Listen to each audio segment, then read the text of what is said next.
हेमाडपंती ही मंदिर शैली नाही तर कोणती आहे? तर लक्ष देऊन ऐका, पुन्हा सांगणार नाही. पहिली नागर शैली जी आहे उत्तर भारतात, ज्यामध्ये गर्भगृहावर वक्राकार शिखर असते, त्याला रेखाशिखरही म्हणतात. उंच चौथऱ्यावर उभारलेले मंदिर असते, गर्भगृहासमोर मंडप आणि भोवती प्रदक्षिणा पथ असतो.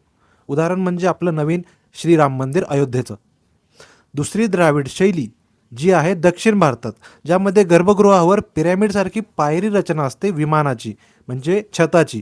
भव्य कोरीव गोपुरम प्रवेशद्वार असते, खांबावरील सभामंडप असतो आणि चार भिंतीच्या केंद्रस्थानी मंदिर असते, जसं की मीनाक्षी मंदिर मदुराईचं.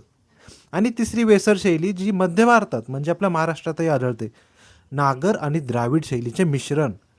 यामध्ये रेखाशिखर अनेक छोट्या छोट्या शिखरांचे आणि द्राविड शैलीचे सभामंडप यांना अंतराळ या भागाने जोडलेले असते. उदाहरण म्हणजे कैलास मंदिर वेरूळचं. आता यानंतर कोणी तुम्हाला जर विचारलं की